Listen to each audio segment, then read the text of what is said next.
The sky had been lying to me all morning. When I rode out to check the south fence, the clouds sat high and pale and harmless, the kind of October sky that promises nothing and delivers less. Reverend picked his way along the creek trail with his usual patience, and I let him set the pace, because the truth was, I had nowhere particular to be. The fence could wait an hour. The cattle were browsing in the meadow above the creek. My father was asleep in his chair, and the house was so quiet I could hear the clock in every room. I saw the lion shack from a quarter-mile off, a low-roofed cabin of weathered pine that sat where the Dawson fence line met a stand of aspens. Jed Farley had mentioned it once, said it had been built the year the shared claim was staked, back when two friends thought they would ranch this valley together forever. Now it belonged to neither family, and both, a leftover from a partnership nobody remembered fondly. The first drops hit when I was still 200 yards out. They came heavy and singular, the kind of rain that strikes the brim of your hat like a knuckle rapping wood. By the time I reached the shack and swung down from Reverend, the sky had split open with a sound like tearing canvas, and the pale morning turned iron gray in the space of a breath. I pulled Reverend under the shack's overhang and pushed the door open with my shoulder. It stuck, swollen with years of damp, then gave with a groan. Inside was dim and close, smelling of old wood and mouse droppings and the faint ghost of tobacco. A bench along one wall, a shelf with a rusted lantern, a small iron stove with no pipe, the kind of place a man could survive a storm but not enjoy it. I was shaking the rain from my hat when the second horse came around the aspens at a run. Clara Dawson pulled up hard, her bay mare dancing sideways in the downpour. She saw Reverend tied under the overhang, and I watched her calculate, the rain hammering her shoulders, her hat already dark with water, the nearest shelter being the one I was standing in. The calculation took about 3 seconds. "Move your horse over," Clara said. I moved my horse over. She tied her mare beside Reverend, ducked under the overhang, and pushed past me into the shack without ceremony. Her coat was soaked through, and her braid had come half undone, dark hair sticking to her neck in wet curls. She looked for the first time since I had known her like someone caught without a plan. "I was checking the creek crossing," Clara said, as though I had asked. She wrung water from her braid with both hands, twisting it the way you would wring a cloth. "The rain was not supposed to come until tonight." "The rain did not consult your schedule," I said. Clara gave me a look that could have cured leather, then sat down on the bench and pulled her wet coat tighter. Outside, the storm found its full voice, and the shack wall shuddered with the sound of it. Rain came through a gap in the roof boards and made a steady line of water in the dirt floor between us, drawing a border neither of us mentioned. For a while we sat in the kind of silence that two people share when they have no reason to be together and no way to be apart. I listened to the rain and tried not to look at her, which was like trying not to look at the only lantern in a dark room. Clara stared at the far wall with the fixed attention of someone determined to find it fascinating. "This shack has seen better days," I said, because someone had to say something or the quiet was going to swallow us both. "This shack has never seen a good day," Clara said. "It was ugly when it was new."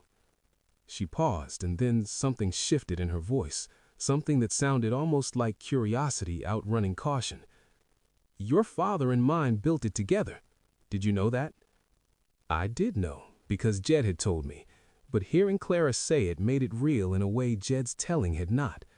Two men, young and full of plans, raising walls side by side in a valley that had room enough for both of them. Whatever this shack was now, it had started as proof that they were friends. "Jed Farley told me," I said. "He said they built it the first summer, before the fence." Clara nodded slowly, looking at the walls as if she could see the younger versions of our fathers driving nails. "Before everything," she said, and left the word to carry its own weight. The rain showed no sign of stopping. The line of water through the roof widened, and I moved the rusted lantern off the shelf to keep it dry, though I could not imagine why. Habit, maybe, or the need to do something with my hands. Clara had settled into the bench the way a person settles into a long wait, her boots crossed at the ankle, her hat on the bench beside her.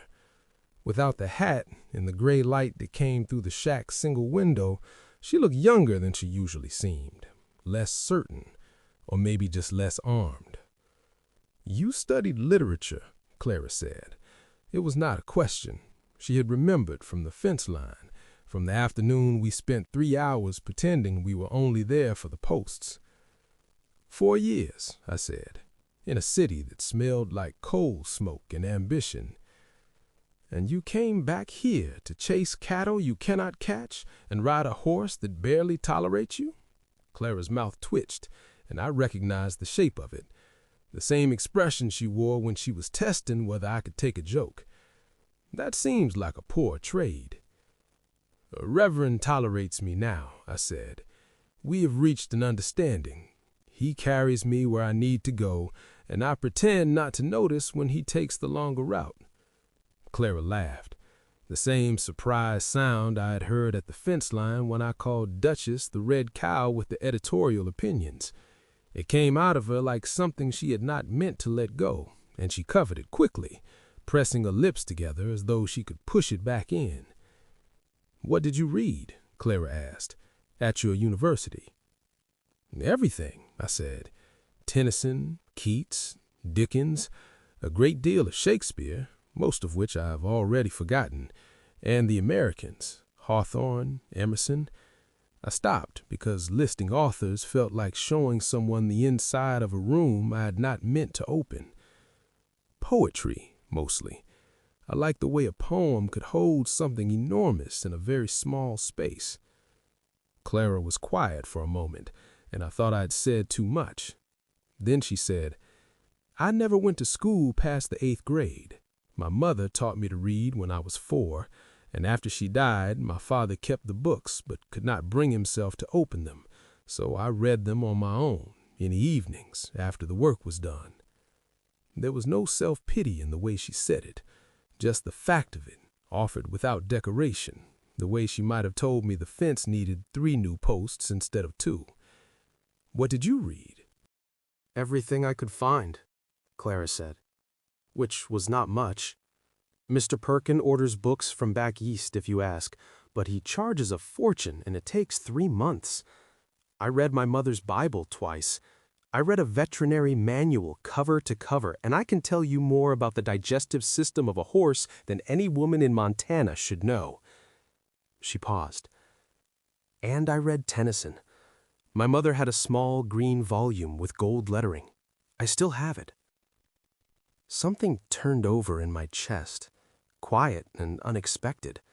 Not the admiration I had felt watching her work from a distance, the way a man admires a well-built fence or a straight furrow.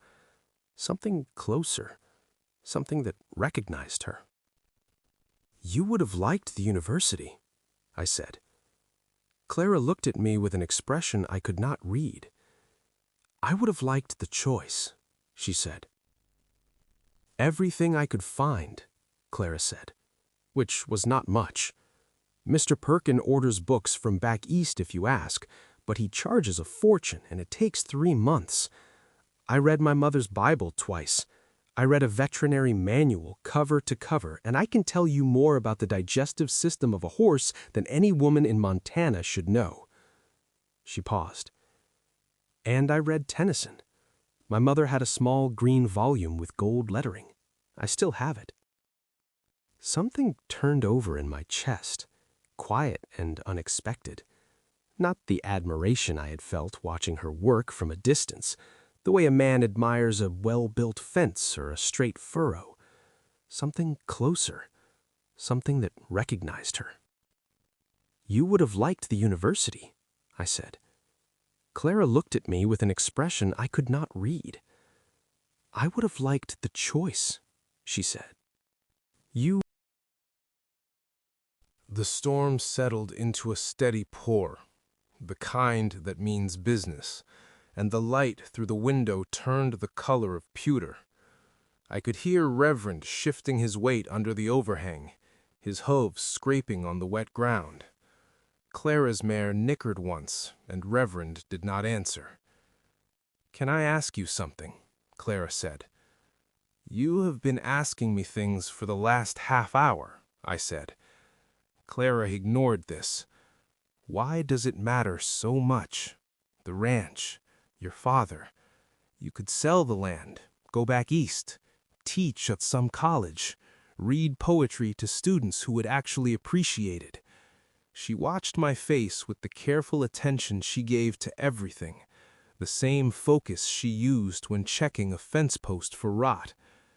Why stay for a place that is breaking you? I looked at the line of water on the floor, the one that divided the shack in two. "My father was a different man once," I said. "I did not know him then, but people have told me. He laughed. He told stories. He cared about things, about this land, about the house, about the people in it. Something took all of that away, and what is left is a man who sits in a chair and watches me fail without saying a word."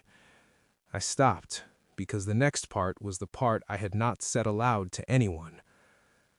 "I came back because I thought if I could make the ranch work, if I could fix what is broken, he might come back too.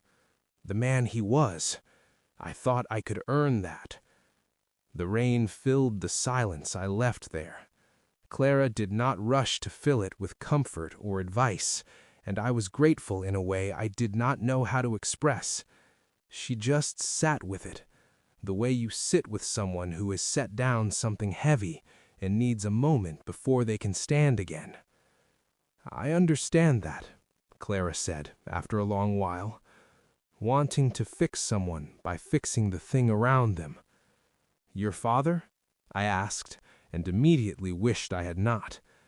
But Clara only nodded, slow and honest. "The ranch is my whole world, Emmett. It is the only place I have ever been, the only work I have ever done, the only life I know how to live. And most days I love it the way you love your own hands, so completely you forget it is a choice." She looked at the window, at the rain running down the glass in crooked lines. "But some days it feels less like a home and more like a fence I built around myself. And I wonder if I stayed because I wanted to, or because I was afraid to leave." I had no answer for that, because the truth was I had left, and it had not saved me either. I had gone east and read every book I could find, and all I had learned was that knowing beautiful words did not teach you how to live. I came home carrying 4 years of poetry and not a single skill that mattered in the place where I was needed. "Maybe it is not about staying or leaving," I said. "Maybe it is about choosing, every day, instead of just being where you are because you have always been there."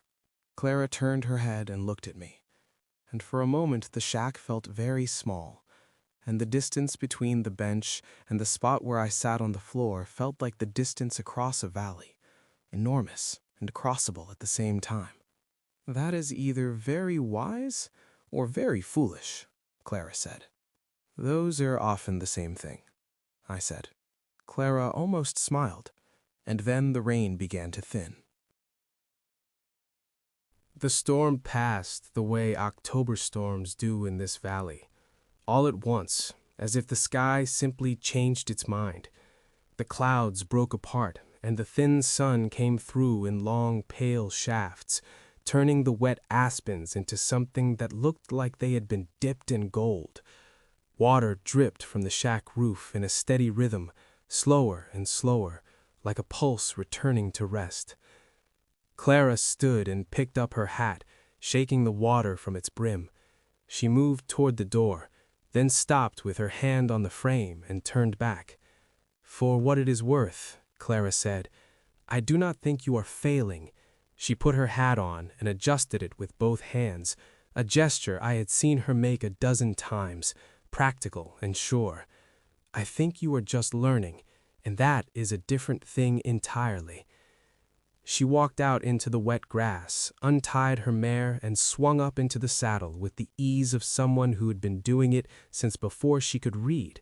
She did not look back as she rode toward the Dawson ranch, and I did not expect her to. Clara Dawson was not the kind of woman who looked back. I stood in the doorway of the shack for a long time after she left, watching the valley steam in the new sun. The creek was louder now, swollen with the rain, running fast between the two properties the way it had run since before anyone thought to build a fence across it. Reverend nudged my shoulder with his nose, impatient, ready to go home. I thought about what Clara had said, about choosing instead of just being where you were. I thought about my father in his chair, and the books signed by someone named M, and the locked room upstairs that held whatever was left of the man Henry Hale used to be. I thought about Clara reading Tennyson alone in a kitchen after her mother died, teaching herself the shape of a world she had never been allowed to see. The ride home was quiet, and the valley smelled like wet sage and cold stone. When I put Reverend in the barn and walked to the porch, my father was awake in his chair, watching me with those pale blue eyes that saw everything and said nothing. "Got caught in the rain," I said. Henry nodded once, slow, as if rain were a thing he remembered from a long time ago. I went inside and built up the fire, and the house filled with warmth, and I stood by the window looking east toward the Dawson ranch. Clara's lamp was not lit yet, but I knew where it would be when night came. A small glow no bigger than a fingertip held at arm's length, and I knew I would look for it, the way you look for a star you have learned the name of, not because you need it, but because knowing where it is changes the shape of the dark.